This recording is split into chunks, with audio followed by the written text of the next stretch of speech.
Welcome to bird media. నేను వైష్ణవి. ఇంట్లో ఎన్ని గొడవలు ఉన్నా సరే మనుషులకి మానవత్వం ముఖ్యం. ఆస్తి గొడవలతో విడిపోయిన అన్నదమ్ములు కూడా శుభ అశుభ కార్యాలకు కలుస్తారు. తమ మధ్య ఉన్న విభేదాలకు చెక్ పెడతారు. తాజాగా ఇదే కథాంశంతో వచ్చిన బలగం సినిమా కూడా ప్రేక్షకులను అలానే ఆకట్టుకుంది. కుటుంబ సభ్యుల మధ్య ఎన్ని గొడవలున్నా సరే సమస్య వస్తే అంతా ఒక్కటే అయిపోతారు అని. ప్రధానంగా భారతీయ కుటుంబ వ్యవస్థలో ఈ బంధాలకే బలం ఎక్కువ. అక్కా చెల్లెల సంబంధం కంటే కూడా అన్నా చెల్లెళ్ళు అక్కా తమ్ముడి మధ్య బంధమే ఇంకా బలంగా కనిపిస్తుంది. ఎవరికి ఏ కష్టం వచ్చినా కూడా ఒకళ్ళకొకళ్ళు అండగా ఉంటారు. ఇక రాజకీయాల గురించి చెప్పుకుంటే తమ రాజకీయ భవిష్యత్తు కోసమో ఆర్థిక అవసరాల కోసమో వేరువేరు పార్టీల్లో కొనసాగడం కూడా సర్వసాధారణమే. భార్యాభర్తలే కానీ అన్నదమ్ములే కానీ ఎవరైనా సరే అదంతా రాజకీయాలకే పరిమితం అనుకుంటారు. కుటుంబంలో ఏదైనా అవసరం వచ్చినా ఎవరికైనా అనారోగ్య సమస్యలు వచ్చినా సరే వెంటనే మేమున్నామంటూ కలుస్తారు. కానీ ఇప్పుడు ఇదంతా ఎందుకు చెప్తున్నామంటే వైసీపీ అధినేత మాజీ ముఖ్యమంత్రి వైఎస్ జగన్మోహన్ రెడ్డి దగ్గర మాత్రం బంధాలు అనుబంధాలు ఈ పదాలకు కూడా ప్లేస్ ఉండదు. అక్కడ ఉండేది కేవలం డబ్బు రాజకీయం మాత్రమే అని మరొకసారి రుజువైంది. వైఎస్ రాజశేఖర రెడ్డి కుమార్తె జగన్ చెల్లెలు వైఎస్ షర్మిల ఇద్దరి మధ్య చిన్ననాటి నుంచి మంచి అనుబంధమే ఉంది. ఒకే ఇంట్లో కలిసి పెరిగారు తిరిగారు. చివరికి వాళ్ళిద్దరి మధ్య అనుబంధం బలంగానే ఉంది.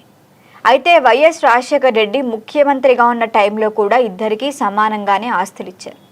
తండ్రి మరణం తర్వాత కూడా అన్న జగన్ కోసం చెల్లి షర్మిల వైసీపీ పార్టీ కోసం ఎంతో శ్రమించారు. అసలు జగన్ ఒక టైంలో జైల్లో ఉన్నప్పుడు కూడా వైఎస్ఆర్ కాంగ్రెస్ పార్టీని నడిపించింది ఆమె. అన్న జగన్ కోసం 2014 ఎన్నికలకి ముందు 3000 కిలోమీటర్ల సుదీర్ఘ పాదయాత్ర కూడా చేశారు. ఇక 2019 ఎన్నికలప్పుడు రాష్ట్ర వ్యాప్తంగా బస్ యాత్ర చేపట్టారు. వైసీపీ గెలుపులో కూడా కీలక పాత్ర పోషించింది ఆమె. కానీ ఎన్నికల్లో గెలిచిన తర్వాతే జగన్ తీరు మొత్తం మారిపోయింది. అన్నా చెల్లెల మధ్య ఆస్తి వివాదాలు తలెత్తాయి. తనకి ఇవ్వాల్సిన వాటా ఇవ్వకుండా అన్న జగన్ వదిన భారతీరెడ్డి మోసం చేశారంటూ చెల్లెలి షర్మిల ఆరోపించారు. అన్నపై బహిరంగంగానే విమర్శలు చేశారు. దాని తర్వాత ఆమె వైసీపీ నుంచి బయటికి రావటం, కాంగ్రెస్ పార్టీలో చేరటం, పీసీసీ అధ్యక్షురాలు అవటం ఇదంతా మనకు తెలిసిందే. పార్టీ వేరైనా సరే అన్నా చెల్లెల మధ్య మంచి సంబంధాలున్నాయని అటు వైసీపీ నేతలు ఇటు కుటుంబ సభ్యులు కూడా కవరింగ్ ఇచ్చారు. కానీ వాస్తవం ఏంటో రీసెంట్గానే అన్నీ బయటకు వస్తున్నాయి. ఇటీవల వైఎస్ షర్మిల అవసరమైన ఉదర శస్త్రచికిత్స చేయించుకున్నారు. ఆసుపత్రి బెడ్ పైనుంచే తన సోషల్ మీడియా ద్వారా ఈ విషయాన్ని వెల్లడించారు ఆమె. నేను బాగానే కోలుకుంటున్నాను.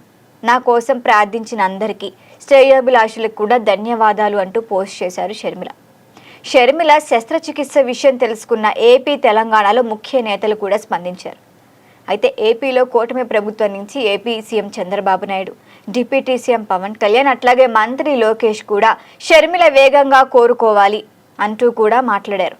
సంపూర్ణ ఆరోగ్యంతో తిరిగి రావాలి అంటూ మంత్రి లోకేష్ కూడా ట్వీట్ చేశారు. ఇంతమంది బయట వాళ్ళు ప్రతిపక్షం అని ఫీల్ అవుతున్న వాళ్ళు కూడా మాట్లాడారు. కానీ సొంత అన్న వైఎస్ జగన్ మాత్రం కనీసం అంటే కనీసం కూడా స్పందించలేదు. పైగా చెల్లెలు షర్మిలను పరామర్శించేందుకు హైదరాబాద్ వెళ్ళలేదు కదా. పార్టీలో ఎవరికో ఏదో జరిగితే భారీ ర్యాలీతో వెళ్ళిపోతారు ఆయన. అక్కడ వాళ్ళని పరామర్శించి హడావిడి చేసేసి మీకు నేను తోడుగా ఉంటా అని మాట్లాడతారు జగన్. ఇప్పుడు చూస్తే సొంత చెల్లిని కనీసం కూడా పలకరించకపోవటం పైనే విమర్శలు వస్తున్నాయి. రాజకీయ విభేదాలు, కుటుంబ సమస్యలు ఉండొచ్చు, అవి వ్యక్తిగతం. కానీ ఆరోగ్య విషయంలో కూడా కనీసం ఒక్క మాట కూడా చెప్పకపోవటమే జగన్ ఎంత మొండిగా ఉంటారో, ఎంత మూర్ఖత్వంగా ఉంటారో, ఎంత నీచ రాజకీయాలు చేస్తారో అన్న దానికి ఎగ్జాంపుల్గా చెప్పచ్చు.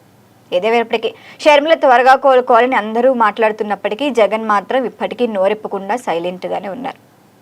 మరి దీనిపైన మీ అభిప్రాయం తెలియచేయండి. చూస్తూనే ఉండండి బర్డ్ మీడియా. ఈ వీడియో మీకు నచ్చినట్లయితే లైక్ చేయండి, షేర్ చేయండి, సబ్స్క్రైబ్ చేయండి. మరిన్ని అప్డేట్ల కోసం మా వాట్సాప్ ఛానల్ను ఫాలో చేయండి.